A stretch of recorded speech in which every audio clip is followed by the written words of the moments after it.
So we're here with new UCLA basketball coach, Mick Cronin. Settled into his office. He's got his UCLA stuff there, but you're still moving in. We're redecorating. Okay, that's good. We're definitely redecorating. You got a plan? Oh yeah. Okay. They didn't leave me in. Best thing you can not. I'm non-domestic, so I'm a basketball coach. I don't do domestic. I need help with all domestic issues. So, but it's going to be basketball themed. Oh, of course. Yeah, of yeah. course. You got to get a Kareem jersey and a Bill Walton jersey. All the above. Yeah, all the above. Those are perks of the job. Yeah, you don't have to go to like a sports memorabilia. No, they should just give them to exactly. Directly to the source. So it's been 4 months. 4 months. Time flies. Overall, how do you feel? How's it going? How do you feel about settling into UCLA? The reception you've gotten from the whole UCLA community? People have been great. It's been awesome.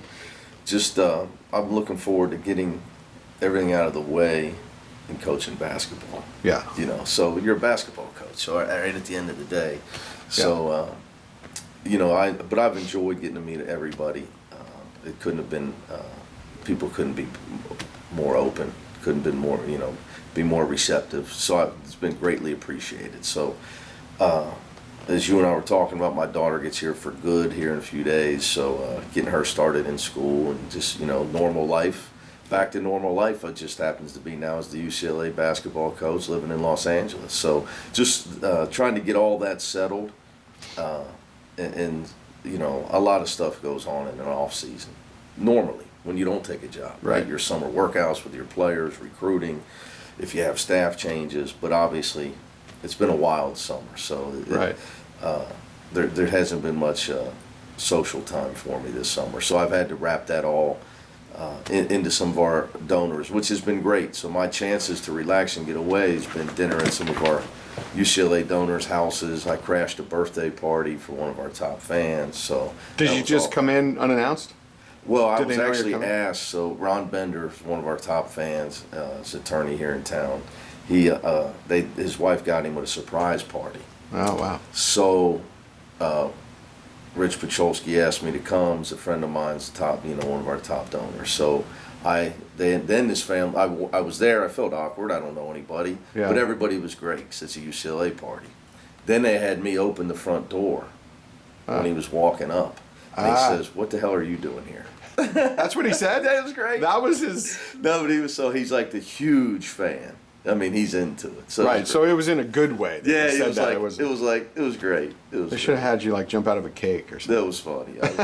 I was flattered that they invited me. You said, it's been tough off season, just get it. But Coach, you seem like you've been everywhere. There's you're cloning Cronin. Yeah. I mean, I see a tweet of you going out to lunch with Kareem Abdul-Jabbar, and so. What's that just specifically meeting a lot of the ex-players and all of those? I know you had I think you had a brunch for ex-players too. Yeah, we had like a happy hour party in our team dining area outside. So a lot of the guys were there. I don't like to name too many names, but I mean it was packed. And it's who's you could drop names if you wanted to. Yeah, I mean Marcus Johnson made me feel really out of shape because I know he's older than me. He looks like he's 27 years old. Unbelievable. Yeah. But then younger guys were there. Matt Barnes and Moose Bailey and those guys. So there was guys from from as far back as Coach Wooden's early days. Yeah. That came walking in there. So it was really neat to get all the guys. Who was the there. oldest guy? One of Coach Wooden's managers, Eddie, I think his name is. He had to be pretty. Yeah, he was 90. Wow. He was 90. God, that's fantastic. Yeah, so there was some guys from all the way back there. So it's been that part. But I feel like I haven't talked to Reggie Miller yet. So I got to get Reggie. So there are some guys. No, I know Reggie from he's called games of ours and that I coached in the tournament before. So yeah, I still haven't gotten to everybody. It's hard. We have so many. There are a lot of guys. Former players. We have so much to do. I'm hoping eventually get to some people in the natural flow of things. Sure. But in the meantime, you got to stop and move your family. You got to recruit. You got to do your job. So it's there's a lot to do. Yeah. A lot to do. So, and then there's the existing team. of getting to know Most them. important thing. Most important thing. Current players. What have been some of the, I know we'll talk about the workouts, but what have been some of the like team bonding, team building things that you've done since you're coming into a whole new situation? You haven't done this that much. Last time you did this was what? 13 years ago. 13 years ago. So yeah, well, we have now that I moved in my house last week. So congratulations. We'll have my summer pool party for the guys here soon. That'll be fun. We got to get not quite there with furniture yet, so got to make sure we get enough furniture. But they don't care. They just the pool To seat 13 guys. They just want free food. Sure. Free food in the pool. They'll be good. So. The summer pool party's coming here in a few weeks. So we're starting back up workouts this week. We got 6 weeks left of our summer workouts. So I think most of your bonding, I believe, is done on the floor, in how you interact with each other when you're out there. Kids feel you're working with them, and the way I came about with start with Coach Huggins or Rick Pitino, all the way back to my time with Tim Gergerich. You got to get out there and sweat with guys and work guys out, and that's where you really bond, where a guy sees you're giving everything you have to help make him a better player. To me, that's where the bonding experience really is that's who we are. All the other stuff is fluff. We all love the commonality that you have with your players is you love the game. We all love the game. We're out there trying to. I'm coaching, doing what I love now. He's playing, doing what he loves, and we're just he's trying to get better. Your staff's trying to make him better. And when they feel that that's where you develop your relationship with players, I believe. Not through some contrived, I took my guys to paintball. Right. But then I'm not there every day with them on the court. Right. Out there sweating with them, working with them, having heart-to-hearts with them before and after workouts about their life or, whatever's going on with them. That's where you really get close with your guys. What's been your impression of them overall as a team, as individuals, how receptive they've been to like what you want to establish here culturally? And I think they probably had one idea of who I was, and then they found out the truth. And that's usually for all of us when you don't Right. know someone. Sure. You have a public perception of someone and then the reality of someone. So what did they think? What was I don't know. I public- mean, you could have to ask. Right. Well, he's a tough guy. He's all hard on his players. What they don't realize is, no, I'm just competitive. Right. And I look at myself as a protector of our players. It's my job to make sure that they know what life's about, what life's really about. And I don't want people trying to influence their experience, is what I call it. This is the greatest time of their life. And sometimes other people want to live their life for them. And I'm a big believer in you got to teach them how to manage all that and enjoy this whole ride, enjoy this whole experience. It's the time of your life, and you got to try to protect that for them and make sure that it can't just all be about where I end up. Right. You got to enjoy it. You're playing basketball at UCLA. You're going to school at UCLA. You get your degree. It's a great thing.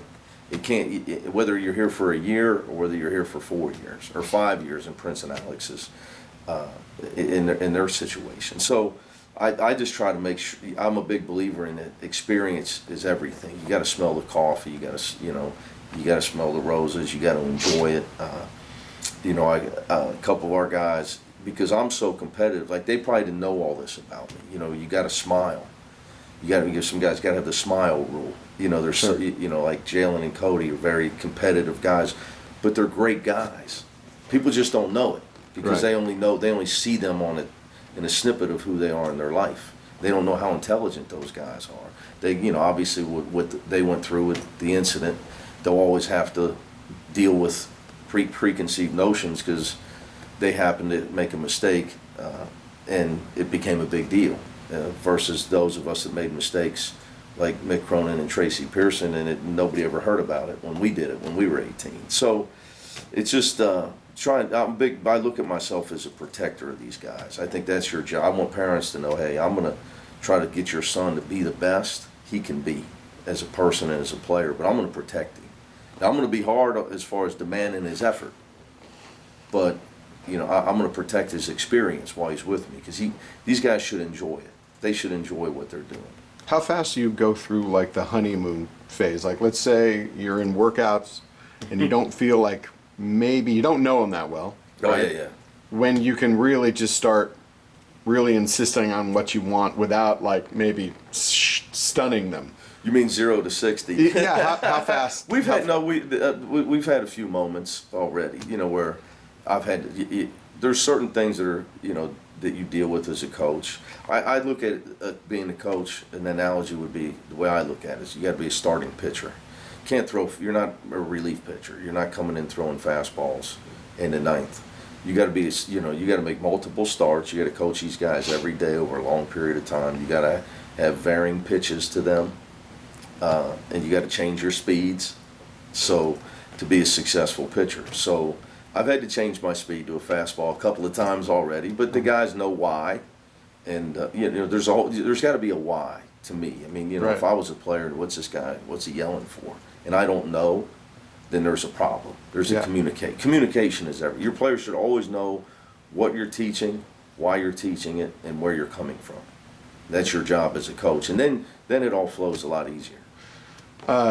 Most of the fans are curious about the status of Tiger Campbell Sure, so am I. and David Singleton. Can you update us a little bit? They're on close. They're both working out. Now the last hurdle for them is being thrown in there to full contact all the time. So there's an easing in process that's going to take place throughout the month of August for both of those guys, from non-contact, partial contact to full contact. And it's just you don't rush that process. So they're still in partial at this point. Yeah, they're actually still in non-contact. Non-contact. Okay. Right now, and hopefully in a couple of weeks then it starts to partial, then it goes to full. So then by September we're ready. We don't play till November. Right. You recruited Tiger, I think, a little bit out of. Just a little bit. So you were familiar with him. I saw Tiger. Yeah. So I know he's a tough guy. He's a competitive guy. He plays with strength and conviction. I know he makes other people better around him. He's very good with the ball. But he's a freshman. He's never played a college basketball game. So, and there's two kind of freshmen. There's 99% of the world, and there's Lonzo Ball. Yeah. So I think that's the hard thing for freshmen nowadays. If you go to UCLA or if you go to certain other schools, they want you to be Lonzo Ball or Zion Williamson or Anthony Davis, and that's just not reality. Those are the exceptions. You bring up an interesting point. There's kind of a misconception, I think, of expectation for UCLA basketball. That national perception of UCLA basketball's expectations are just completely out of whack. And I think I read something, there was an interview with you where you said you thought expectations were where they should be. They weren't excessive, they weren't unrealistic, but people expect to win at UCLA, but it wasn't unrealistic. And I thought that was really insightful for having not been out here. I don't know if anybody expects to win 10 titles in a row. I mean, I don't know if that's. I'd be amazed if. Yeah, I don't think anybody expects that. I think what people hope for. I use the word hope. Because your wife expects you to come home at night because you came home last night, and every night at least you better be, for the last for how many years. So people would like and would hope for your program to be highly competitive on a national scene and have a chance to compete for a championship. Obviously, when you have a job, you like mine, first thing you worry about is your conference. Okay, you're trying to win if you're winning your conference, you're competing for your conference championship. In a Power 5 conference, it's going to give you a chance to compete with the other Power Conference titles or championships and champions for a title. Right. So, it's basic math, I think, at any place. I think, here is no different. I think some other people outside of our UCLA community have maybe exacerbated some of the expectations within the UCLA community. Right. And that's a disservice to the UCLA community. But you can't control what outsiders want to write and say. Right. I don't think the fan base is walking around thinking we're supposed to win the championship every year, what we did 50 years ago. I know that's not the case. Right. Getting back just to point guard, I know you had a chance maybe to go out and bring in, you had one scholarship available and you were, I think, potentially looking at point guards, but it seems like you felt confident with Tiger and David Singleton maybe Talk a little bit about that and David Singleton providing Sure. backup point guard minutes. Well, I would say, first of all, everything's on the table. You know, Yeah. I think Jules Bernard can handle the ball. You know, I like Jules a lot. He's a competitive, tough kid. He's just got to learn to slow down, which that's every freshman. Yeah. Oh, they all play too fast. Sure. Same as Chris Smith, young player, at the age of a lot of freshmen, Chris and Jalen Hill. Right. But as far as ball handling, Jaime Jaquez can handle the ball. So, and there's just, you know, in coaching, hey, Phil Jackson never believed in having a small point guard. So there's ways to play. As far as our scholarship that we had available in the spring, once I knew that we were going to have it, because you never knew, there was a time Jalen Hands considered coming back that was not publicized. Right. Later, but the academic situations with maybe he and Moses' compliance and Right. how it all been handled when they left. So there's a lot of unknowns that really couldn't have been talked about. And who's available, because you're looking forward, right? So we only have 2 seniors on this team. So I'd like to have more than 2 scholarships available with the upcoming class. Right. Tiger's a young player who you can sign going forward. So it's always a chess game, and I try to plan things out and look out, not just, hey, let's get another guy that can dribble the ball up the floor. Because, like I said, if that's all it's about, we already have Jules Bernard on the team. We have David Singleton on the team. You have Chris Smith. You have Jaime Jaquez. You know, Jake is known as a shooter, but you have guys that can dribble the ball. There's Right. also a new rule: you're allowed to pass the ball. You don't have to dribble. When did that happen? Exactly. So, you know, there's I different. thought it was ways going to the play. other way where people aren't there's a rule not to pass. But I think yeah. the worst thing you can do, though, sometimes is panic and take a recruit that maybe doesn't belong. Right. And now you have a log jam. It's bad for that player because he gets recruited over. I just think I've had success by trying to do things the right way and not just take a guy and then use him for a year, get rid of him, recruit people and say. And how that could potentially disrupt kind of your existing team chemistry. It's just not who I am. Yeah.